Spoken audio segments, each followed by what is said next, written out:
Hey everyone, and welcome back to another episode of Buzz ZB Esther. In this episode, I'm going to tell you all about my endometriosis story. And if you're new here, I try to post videos about the honest truth of living the medical medium lifestyle in order to try and heal. I post videos about recipes, information about how to heal from the medical medium Anthony William, and also just things about my story. My hope is that you'll take this information and try it for yourself because you might just feel better in doing these things. So in this episode, I actually started this post before I did my tumor episodes last couple weeks because endometriosis is the one thing that I've been dealing with a lot with all the fertility stuff. So in this post, I'm actually going to start talking about, how I got inspired for my story series. I came across this endometriosis article on Instagram, so I'll talk about that first. And then I'm going to get into my story by dividing my life into eras of kind of what things were going on. So the eras are going to be childhood, young adulthood, and then in 2012 I had a major surgery. 2019 is when I started my fertility journey, and then 2020 is when I found medical medium. So I'm going to kind of briefly go over all that, and if you want to listen to the details, I am going to be talking about women's health and menstruation, so if that's something you want to stay away from, just giving you a warning. So if you are interested in finding out more, please stay tuned, and we're going to get started.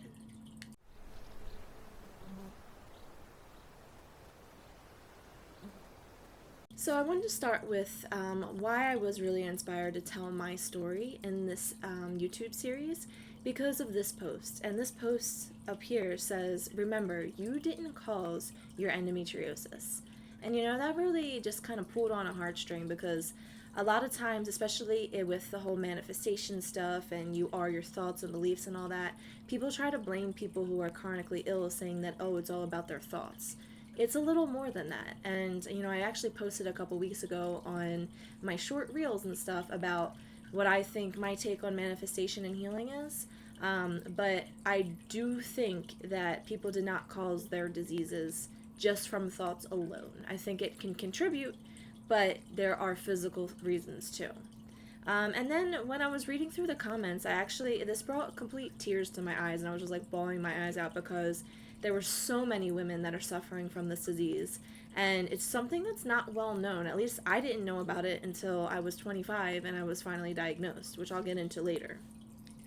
But the post just brings tears to my eyes, especially because someone had mentioned that there was a troll on an endometriosis, comments or whatever, and they were saying that you can heal if you detox.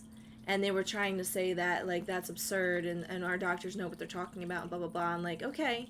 And I'm wondering to myself, like, was I that troll? Because I've definitely said things like that to people, like, look at this information, try to find it. But, like, I was definitely just trying to be helpful because it's helped me. And I have endometriosis. So I'm living proof that it actually works. And I get why people are skeptical because there's a lot of people trying to sell detoxes and stuff. Like every time I comment on medical medium, I always get these same people trying to say, look at this doctor. And I'm like, I'm good. But it just brought tears to my eyes. So I do have endometriosis. Detoxing has helped. Birth control worked for a long time with the pains and everything. And like, I think it just disconnected me from my body and my feelings and whatever.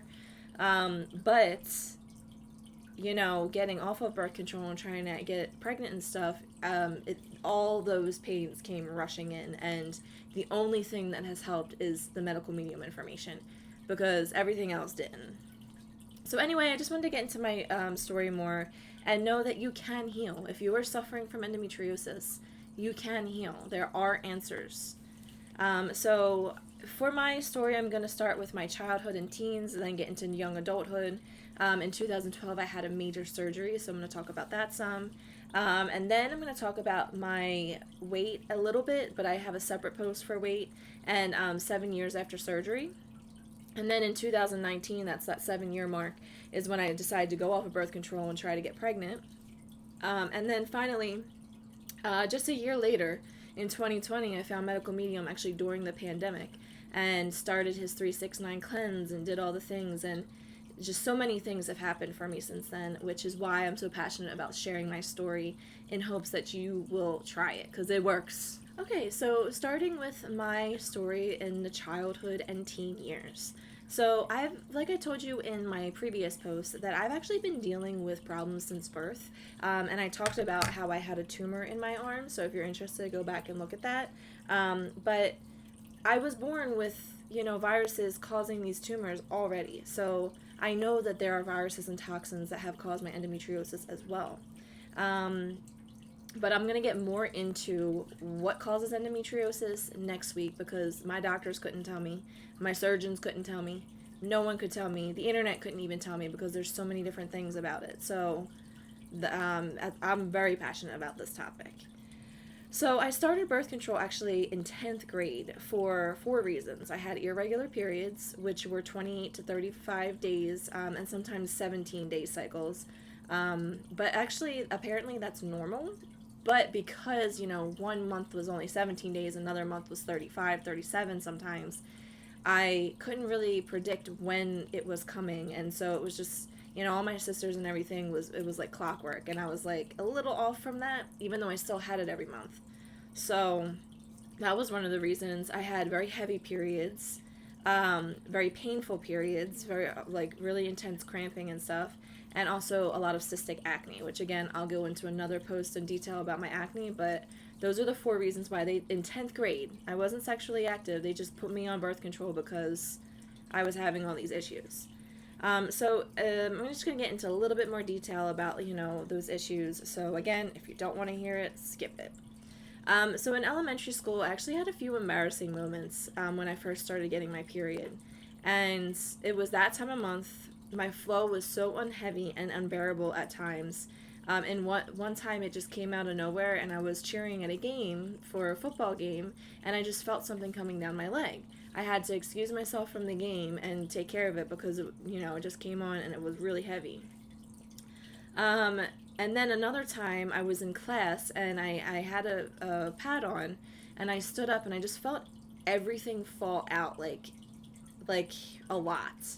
And I was worried that it might have leaked or something, so I ran to the bathroom, and then I don't think I had another pad or something, and I had to go to the nurse. It was just, those kind of things are kind of traumatizing, especially when you're younger. Um, it was traumatizing. There was a couple more things, but I'm not going to get into all of them. And then every other month too, and it was specifically the other month. Like one month was fine, but then the next month it was more painful. Um, in high school, actually, I went to the nurse one time, and I wasn't the type of person to go to the nurse and ask to go home every other day. Like, I was a good student. I went to school, I got good grades. But in high school one day, my pain was so bad that I asked to go home because I just couldn't take it. And my parents were working, so they couldn't pick me up, so I ended up having to walk home. And I felt like I had to crawl. It was about a mile and a half away at my house is from the high school. And I felt so much pain walking. Like, I walked like a snail. I didn't actually crawl, but I walked very slowly.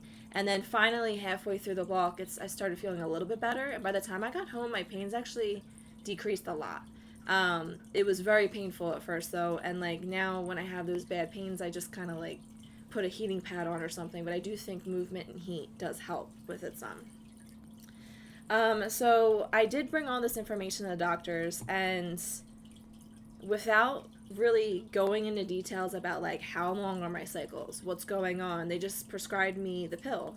And they didn't really give me much guidance after that. It was just like, oh, here's the pill, you'll feel better. That's it. So I've been on birth control pretty much from 10th grade, which was, trying to think of the year. So I was on birth control for 17 years. So basically from 2002 is when I started it in 10th grade. I was probably about 15. And then in 2019 is when I finally stopped it. So 17 years of birth control, pretty much religiously, taking it every single cycle. So, and honestly, it did help my pains a lot. I still did have pretty bad cramps, and I was getting more things happening to me as the years went on. But in general, the birth control worked for the most part, as far as pains. Now, young adulthood, I was complaining for years that on my right side, every other month, it would really hurt mid-cycle. And I was always bringing it up to my doctor, and she just seemed to kind of write it off, because I was young. She didn't, I don't know. I feel like she should have at least done an ultrasound or something, but it was just kind of written off. Every time, and I actually think that my cyst was developing then, because in 2012, they found a cyst on my right ovary. So I'll just go through the story because it's a little bit involved here. So in October or November, I don't remember what month, of 2012, I had my annual gyno appointment. And when she did the internal exam, she actually thought that I was pregnant. And I was dating at the time, so I was like, I better not be pregnant. And she ordered a vaginal ultrasound to check out what was going on. And she looked a little worried. Like, I was like, oh, this is kind of scary. She said, don't worry, let's just see what's going on. During the ultrasound appointment, the technician, like, looked worried. And I was like, what's going on? Like, what are you saying? She wouldn't really tell me too much. She said, the doctor will call you, and she was leaving it up to the doctor to explain it. So all that happened, and pretty much as I was walking out of the ultrasound appointment to my car, the doctor called me. So I answered it right away. I was like, what the heck is going on? And I cried after that conversation because she said there was a really big cyst on my ovary, and we needed to have surgery to get it out, and that she was worried, or actually the other option was to wait and, like, try some different things to see if it would go down and, like, monitor it. And also it might be cancerous. So huge cyst, might be cancer, we could do surgery, we could wait. Scary stuff. Because people die with cancer, and I was 25, so terrifying. So my gynecologist actually recommended a doctor in Philadelphia that was an oncologist, because she wasn't comfortable extracting the the cyst, because if it was cancerous, it was known that, like, if you get into the fluid sac the wrong way, the cancer can spread. So she wasn't very comfortable doing that, which again was terrifying. But she recommended a doctor in Philadelphia, and actually I ended up going to Crozier in Chester for that. So I'm not sure if he was from Philadelphia, but I do think we went to Philadelphia at one point. Besides the point, I went to a different doctor because he was an oncologist and he could determine and take out the cyst safely if it was cancerous. So there were a bunch more tests. I don't remember all of them. There was a bunch of big names, like it could be this, it could be that. We weren't really sure. And then I remember when I was getting appointments with the surgeon who was going to do the surgery, because I decided to do the surgery because if it is cancer, I wanted to get it out instead of wait to see if it would go down. Things were painful so that was another thing, but apparently that's a symptom of having a cyst. And then, so he basically told me to let him kind of worry about the diagnosis. Don't go around the internet looking up things. I'm just going to scare myself. And I pretty much just let it up to him. I was like, you know what, that sounds good, because I'm a big researcher. Like, I look into things, and he could tell that I looked up some stuff about what I was already given. So he was like, just take it easy. Don't kind of look into that because it could scare you. So in the beginning of December, I actually had major surgery on my abdomen, and I have like a scar this big. It's like a C-section scar along the side, like where, it didn't go through the uterus, but it's basically a C-section scar. And they drained the fluid in the cyst and biopsied the tissue. And then when I woke up, they did give the news it's not cancerous. So thank God, that was a breath of fresh air. They did determine that the cyst was called a chocolate cyst, which is an endometrioma. And basically it has some solid and liquid parts to it. And it's some of the endometrial lining is in it, which is why it takes on like a chocolatey color, because it's the endometrial lining is the uteral lining, like it's the lining in the uterus, and that's what the egg attaches to when you are getting pregnant. So and actually medical medium says that if a person's endometrial lining is not healthy, then like that's the life giver. The endometrial lining is what sustains life of a fertilized egg, especially in the initial stages. Again, I'm going to get more into that next week, but back to my story. The endometrial lining is what you see when you menstruate. So, it looks like blood, even though it's not like bleeding blood. It's like you cut yourself and you're bleeding. it is just a shedding of the lining. So when it sits, it does turn like brown and oxidizes, which it causes a chocolate color. So the cyst was removed on my right side, and it was the size of a cantaloupe. They had told me after surgery, and my parents were sitting in the room because I was kind of out of it. Like after surgery, they had me on a morphine drip, and I was like half awake. So I heard it wasn't cancerous. That was one thing I heard. And then I also heard that they took huge cysts out. They ended up taking my ovary, and they ended up taking my appendix for just because I'll probably have an issue with it later down the line. So that one I was a little upset about. I'm like, really? You took my appendix? But whatever. You said everything went well. I was really upset about them taking the ovary too because I knew I wanted to have kids. So of course I asked all those questions. And the size of the fluid, my father is like a math whiz, and he actually mentioned that it was the size of a cantaloupe. So the cyst was like this big. And it doesn't just go like that out of nowhere. I was complaining about that for years.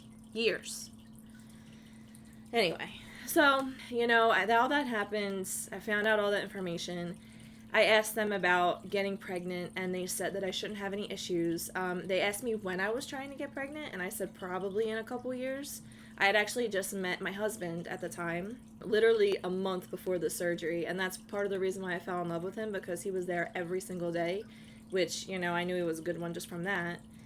And so they asked me, how long am I going to wait? I said 2 years, and those 2 years turned into 7.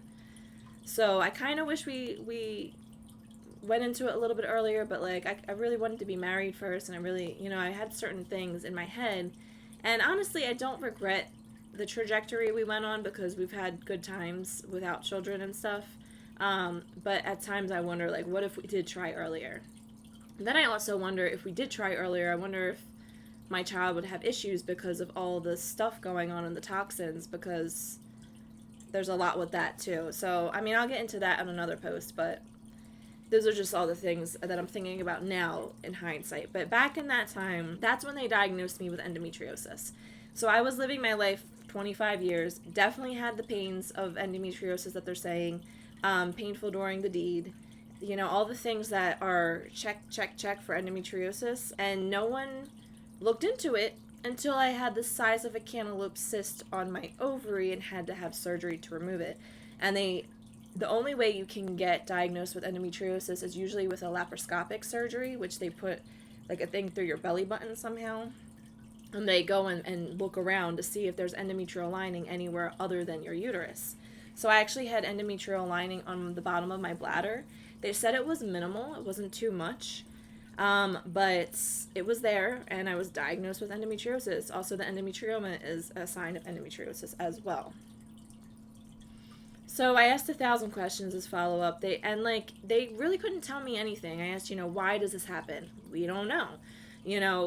Is there anything I can do to prevent this from happening in the future? We don't really know. Stay on birth control. That manages the pain. Those were the answers that I got. And also that my body was attacking itself. It was autoimmune. So that just did, I just kind of threw my hands up and was like, oh, there's nothing I can do. Lived my life.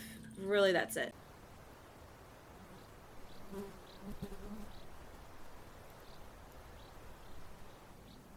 Actually forgot to say this earlier, but I remember waking up during this surgery in 2012. They put me out. Don't remember anything before, but I remember like waking up and trying to sit up, and everyone pushing me down and then going right back out. And they say that redheads actually metabolize anesthesia faster than most people. In my other post about my arm, I talked about how I felt it that day when they did a local anesthetic thing, like similar how they do your teeth, but they did that on my arm. And it was so painful because it was like an hour when I got home, and I felt everything. It was not very pleasant at all. So I definitely woke up during the surgery, and I remember it, and I was like mind blown. That's never happened to me before. But anyway, going back to my story, I'm going to talk now. My next error of my life is actually a little bit about weight, which again, I'm going to do a separate episode about weight for more details, and 7 years after surgery. So those couple years after surgery turned into 7 because I just didn't feel settled in my career. I'm a teacher, and I was working in the city for 11 years. I worked in Chester for 2.5, and now I'm in Upper Darby. And during those 7 years, which included my time on urban education, I was pretty much moving every 2 years. You know, it was different circumstances. One school was freezing our pay, and I was already making like nothing. So I decided to move. Another school enrollment dropped, so they were putting me in a different school, and I didn't want to go further away from my home, so I found a different school. You know, teaching in general is not easy, and urban education is even harder. And then learning new curriculums and new school systems is even harder. So, like, my whole trajectory has not been easy.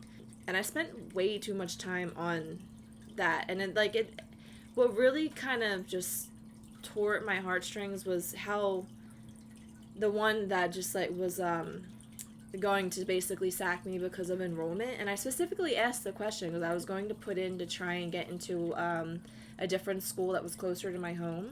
But I decided that I was going to put one more year in here just to kind of help with this program because I was starting a STEM program in North Philly.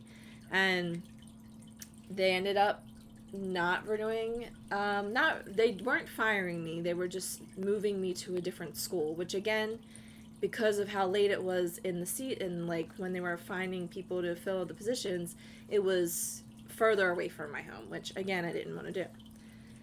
So I ended up, just kind of focusing on that. And what's ironic is actually right after the surgery, Chris traded in one of his sports cars and he got a Jeep because he was like ready to start a family because of all the stuff that happened. And I mean, I just wasn't, so we didn't. I don't know. And then in 2012, after, we were just beginning our relationship when I first had the cyst. And after the surgery, I actually was really skinny. Like, I was probably the skinniest I was in a while because they had me doing, like, laxatives before the surgery to, like, clear everything out, I guess, before the surgery.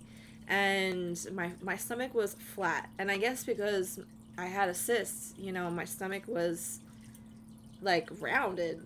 Like, I was pregnant because it was the size of a cantaloupe. That big.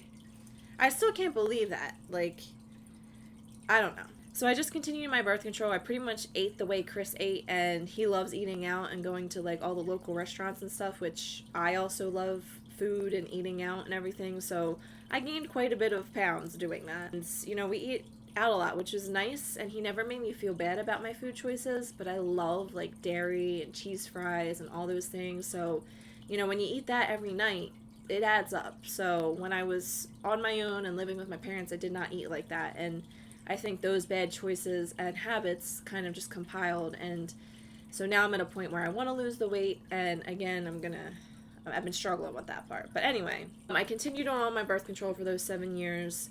And I even had more medications. Like, I just kind of kept adding more and more medications because now I was on acid reflux medication. I was on migraine medication. I was on anxiety medication for a little bit in those 7 years. So it was a lot. And again, I'm going to get into all those things in another episode. But going back to my story from the next era, 2019 is when I decided to finally get myself off of birth control and start my fertility journey. So I was actually working in Chester Charter School, and one of my coworkers and I were talking about, kids and trying to get pregnant. And through that conversation, I was just kind of like, and I never feel like it's the right time. And basically, the moral of the story is we both decided, like, there's never really a right time. Like, there's always unknowns, there's always things happening. And I just decided, you know what, you're right. And I just went off of it. So that was June 2019. And then after going off of birth control, like, my body went into, I don't know, shock. I don't really know what it was, but, like, I was having all these different feelings and, like, spasms and pains. And I honestly thought I was getting pregnant every month because I would have these spasms and stuff. I'm like, oh, that has to be an egg attaching or something, right? But no, it was endometriosis. So, that all happened. My periods became very, very, very painful, like excruciating, where I couldn't even I called out of work a couple of times because I couldn't stand up. That's how bad it was. I would lay in my tub for those days and just, like, pray to God because it was just so terrible. And this was after I found medical medium. I still was dealing with that. Healing is not always sunshine and rainbows. There are tough days. So I would always take like 6 to 8 Advil during my period, especially the first day. And that would help a little bit, but I still had pretty intense pains. And then also there's this weird pain too. So this is kind of might be too TMI for some people, but sometimes when I have to urinate, like, or take number two, I would feel like my whole insides were falling out. It is a very strange and weird feeling, but it was painful. Like, I had a hard time using the bathroom because of it. Like, I had to go to the bathroom, but I was like in pain.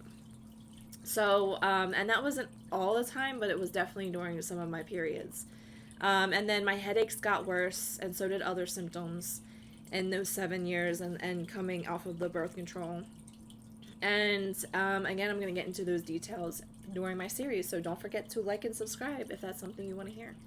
Okay, so finally, the last era of my life, which is what I'm currently in. In 2020, during COVID, at the height of the lockdowns, is when I found the medical medium.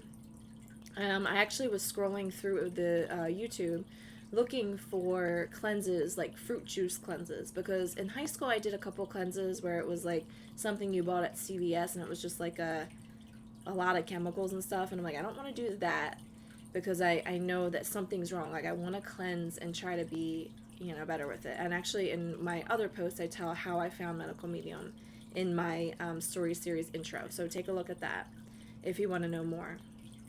But in July of 2020, I actually found him, and he talked about the true cause of mystery symptoms and illnesses and how to heal them, which was like, that was such like, how to heal them. Like, that's a big deal because people always talk about problems, but they don't always have the solutions to the problems. And that's what really got me. So I started implementing his protocols, and just implementing his protocols, my periods are more manageable. They are actually shorter. They're only like 3 days long, and then some days are a little bit spotty. The flow has decreased a lot. I only have 1 or 2 heavy days instead of like 5. And it's nothing like I dealt with in middle school for those heavy flows. I still have some pains especially when I use the restroom and stuff, and I definitely still have really heavy cramps, especially that first day. I actually take, oh my god, what is it called? Aleve. I actually take Aleve for that because it kind of lasts all day. So that usually is pretty good, and I put heat on it. That has helped a lot, just putting a heating pad on it, which I didn't always do that before.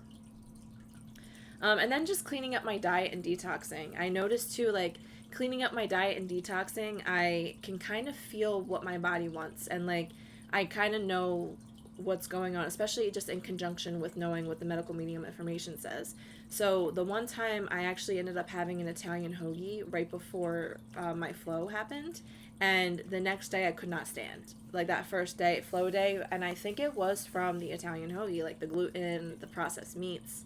I think that just kind of ramped up feeding the viruses, and I really couldn't stand. I also noticed, like, if I drink any alcohol, like socially drinking is what I do, that my pains are a lot worse. So, I mean, there's something to that, I wouldn't have put 2 and 2 together before because I eat a salad and I have to go to the bathroom. I'm like, oh, it might have been the salad. That's how it was before. But now I know with medical information that it's not the salad. It's the viruses and toxins and pathogens and poisons and all the stuff. So the symptoms are not directly caused by the healing foods. It's the healing foods providing the body what it needs, and then the body is starting to attack these things and get rid of it. And sometimes you can feel that happening. Like, for example, when you eat spinach, it actually massages the intestinal lining, and that could cause discomfort for people who have a lot of stuff there. So it depends on what's going on.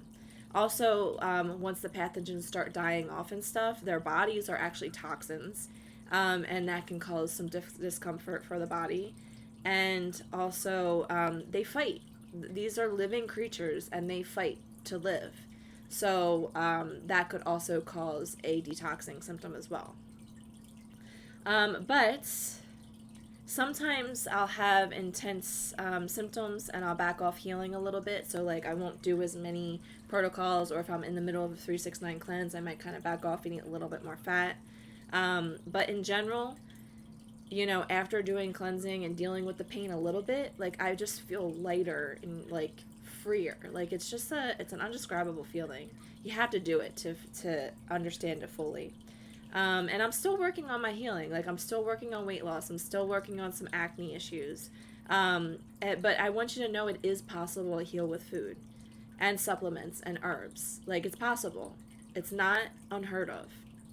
If you just do a search about medical medium and stories, or go on his website, you'll see all these testimonials about how they've healed their things.